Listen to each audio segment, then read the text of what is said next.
Assalamualaikum warahmatullahi wabarakatuh. Perkenalkan, nama saya Wada Lestriani dengan NIM A1N123069. Saya merupakan mahasiswa Pendidikan Sejarah Fakultas Keguruan dan Ilmu Pendidikan Universitas Halwaleo. Di video kali ini, saya akan membahas 5 kearifan lokal masyarakat Buton yang masih terpelihara hingga saat ini. Tujuan dari video ini adalah untuk memenuhi tugas mata kuliah etnopedagogik. Selain itu, saya ingin masyarakat luas tahu tentang kearifan lokal yang ada di masyarakat Buton. Untuk pembahasan lebih lanjut mengenai tentang kearifan lokal masyarakat Buton, teman-teman boleh menyimak video tersebut. Selamat menyaksikan. Tenun Buton adalah kain tradisional yang berasal dari Pulau Buton, Provinsi Sulawesi Tenggara. Kain ini ditenun secara manual oleh para perempuan Buton menggunakan alat tradisional yang disebut alat tenun bukan mesin, atau dalam bahasa lokal sering disebut kala. Tradisi menenun di Buton sudah ada sejak masa Kesultanan Buton pada abad ke-14 hingga 20. Saat itu, kain tenun bukan sekedar pakaian tetapi juga memiliki nilai adat, simbol status sosial, dan berfungsi dalam upacara adat. Kain tenun menjadi bagian penting dalam mahar pernikahan, adat kelahiran, dan pelantikan adat. Tenun Buton bukan hanya kain, tetapi warisan budaya masyarakat Buton yang memiliki keindahan seni, nilai sejarah, dan filosofi mendalam. Hingga kini, kain tenun ini menjadi kebanggaan Sulawesi Tenggara dan Indonesia di mata dunia. Yang kedua yaitu pakaian adat.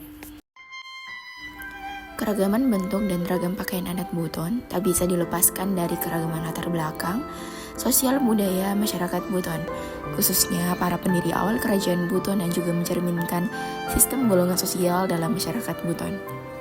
Salah satunya baju kombo.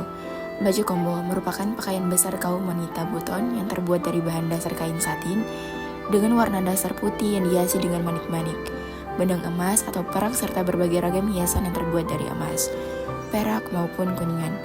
Pakaian ini terdiri dari baju dengan bawahan sarung yang disebut bio ogena, sarung besar. Pemilihan warna putih pada baju kombo digunakan sebagai lambang kesucian, kepolosan wanita Buton, serta harapan-harapan atas kebaikan, kesuburan, dan kesejahteraan.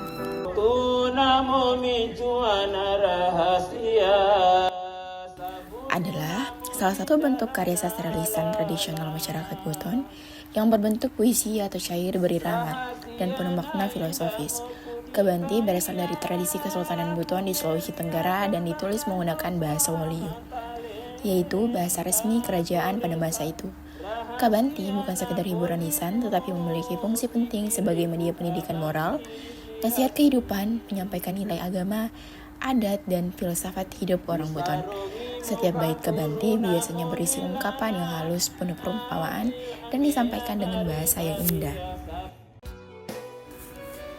Tradisi dole-dole adalah ritual adat masyarakat Buton di Sulawesi Tenggara yang dipercaya sebagai bentuk imunisasi tradisional untuk memperkuat kesehatan bayi. Tradisi ini dilakukan pada anak usia 6 bulan hingga 2 tahun dan dipimpin oleh seorang bisa, yaitu perempuan yang memiliki kemampuan khusus secara adat. Dalam prosesi ini, bayi diguling-gulingkan di atas daun pisang yang dilumuri minyak kelapa dan kunyit, yang diyakini berkhasiat untuk menangkal penyakit. Upacara dole-dole disertai dengan penyediaan makanan bergizi seperti ikan bobara, nasi, santan, pisang, dan ubi jalar yang memiliki makna sebagai simbol pemenuhan gizi anak dalam pertumbuhannya. Menariknya, prosesi ini hanya boleh dihadiri oleh perempuan, sedangkan laki-laki tidak diperkenankan hadir.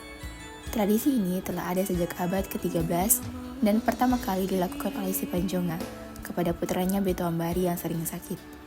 Meskipun berasal dari masyarakat Waliuk di Keraton Buton, kini tradisi dole-dole telah menyebar luas di wilayah Buton dan masih dijalankan hingga sekarang sebagai warisan budaya leluhur.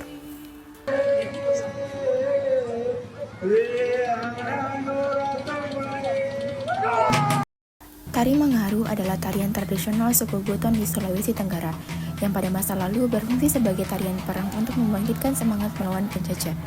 Kini, tarian ini berkembang menjadi tari penyambutan tamu kehormatan dan hiburan adat. Tari Mangaru berasal dari masa Kesultanan Buton dan melambangkan keberanian, patriotisme, dan semangat juang para prajurit. Tarian ini dibawakan oleh penari laki-laki yang kuat secara fisik dan mental, menggunakan keris sebagai properti utama. Gerakannya dinamis dengan posisi kuda-kuda, perpaduan gerakan tangan, kaki, dan kepala yang tegas dan terarah. Tari mengaru diiringi musik berirama cepat menggunakan gong dan gendang. Selain sebagai hiburan, tari ini juga memiliki fungsi pendidikan budaya karena mengajarkan nilai keberanian, kedisiplinan, dan cinta tradisi kepada generasi muda.